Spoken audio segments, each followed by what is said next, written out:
Puji syukur kepada Tuhan Yesus yang tak pernah berhenti mengasihi dan memelihara kita semua. Yuk bersama Berham kita simak janjinya yang ajaib. Shalom anak-anak dan pemirsa sekalian. Hari ini kita akan kembali masuk dalam renungan dengan judul Janjinya Ajaib. Mari kita tundukkan kepala, kita berdoa. Bapa dalam sorga, kami berterima kasih hari ini kami boleh kembali menikmati renungan firman-Mu. Tolonglah pimpin dari awal sampai selesainya, supaya kami boleh memperoleh kasih karunia-Mu. Dalam nama Tuhan Yesus kami berdoa. Amin.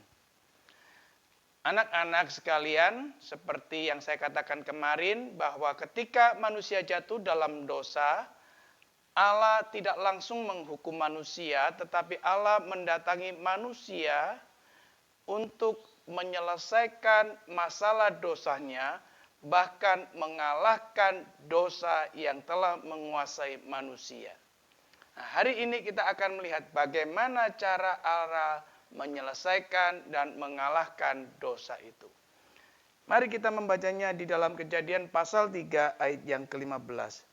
Aku akan mengadakan permusuhan antara engkau, yaitu iblis, dan perempuan ini, yaitu Hawa. Antara keturunanmu, keturunan iblis, dan keturunan perempuan. Keturunannya, yaitu keturunan perempuan, akan meremukkan kepalamu, dan engkau akan meremukkan tumitnya. Yaitu bahwa cara untuk menyelesaikan dosa tidak bisa berasal dari manusia. Karena manusia sudah tidak punya kemampuan untuk melawan iblis dan melawan dosa. Maka cara untuk menyelesaikan dosa harus berasal dari Tuhan. Yaitu Tuhan mengadakan permusuhan antara perempuan dengan iblis. Kenapa seperti itu? Supaya perempuan dan Adam juga tidak lagi punya rasa kangen, punya rasa rindu, punya rasa ingin berteman terus-menerus dengan dosa. Tetapi membenci dosa seperti Allah membenci dosa. Dan permusuhan ini bukan terjadi hanya pada hari itu saja. Tetapi permusuhan ini akan terus terjadi sampai kapan saja. Sampai sepanjang masa.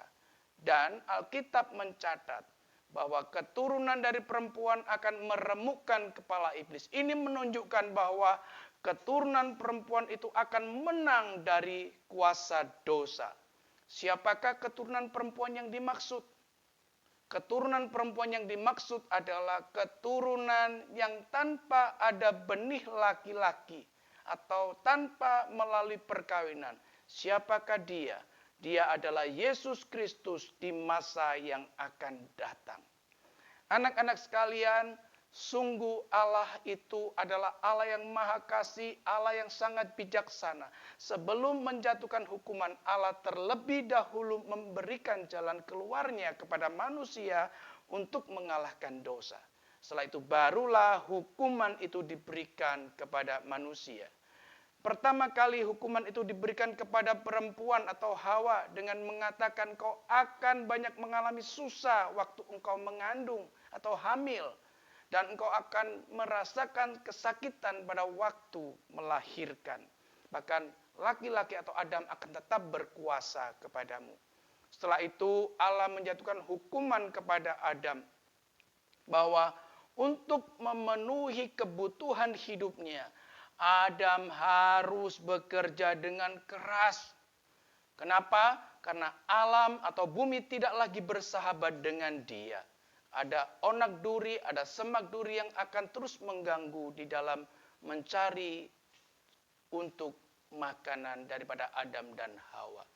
Nah, anak-anak sekalian, ada hukuman yang terpenting yang tidak boleh dilupakan, yaitu Allah pernah berkata, ketika engkau makan buah dari pohon pengetahuan baik dan jahat, engkau pasti mati. Dan itu Allah nyatakan kembali di dalam diri Adam dan Hawa dengan tertulis di dalam Kejadian pasal 3 ayat yang ke-19.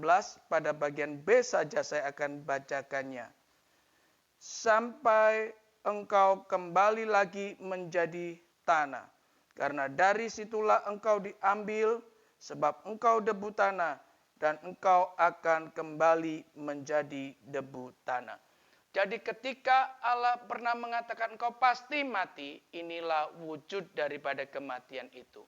Anak-anak sekalian, Allah yang penuh dengan kasih itu, Allah yang penuh dengan bijaksana itu, tetapi hari itu juga Allah menjalankan keadilannya dengan menetapkan siapa yang melanggar, siapa yang melawan Allah harus menerima hukuman itu. Itu dinyatakan dengan beberapa hukuman yang Tuhan nyatakan kepada Adam dan Hawa. Tetapi kita bersyukur saat Adam dan Hawa sebelum diusir dari Taman Eden, Allah terlebih dahulu memperlihatkan kepada Adam dan Hawa bahwa Allah harus mengorbankan seekor binatang untuk pakaian daripada Adam dan Hawa. Dengan maksud diperlihatkan kepada Adam dan Hawa, sebenarnya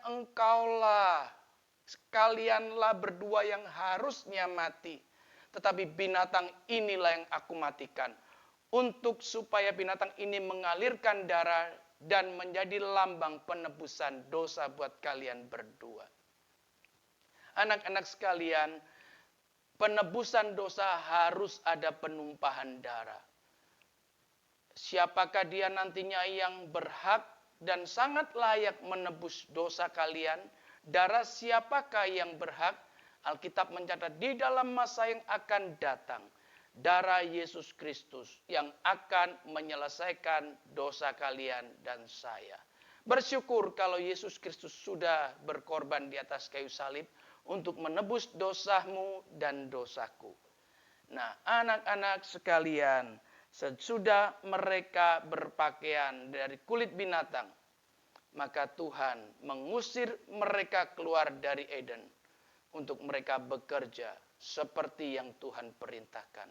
Tapi bersyukur bahwa Tuhan yang kasih, Tuhan yang bijaksana, sekaligus Tuhan yang adil. Sekalipun Adam dan Hawa diusir dari Eden, tapi Allah tetap menyertai mereka.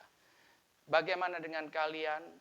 Jikalau kalian telah melawan Tuhan, ada kesempatan untuk minta ampun kepada Tuhan, bertobat, Tuhan akan ampuni dan selesaikan dosa dan salahmu.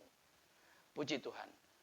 Firman Tuhan sampai di sini, kiranya firman ini boleh menjadi berkat buat kalian semua. Mari kita sama-sama tundukkan kepala, kita berdoa. Bapa dalam sorga, terima kasih untuk firman-Mu.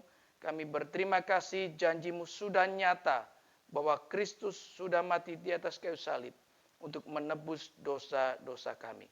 Terima kasih Bapa dalam sorga. Dalam nama Tuhan Yesus kami berdoa. Amin. Berham bersyukur kepada Allah atas janji pengampunan dan keselamatan kekal yang Allah telah berikan. Bagaimana dengan teman-teman? Jangan lupa baca dulu buat besok Kejadian pasal 4 ayat 1-10.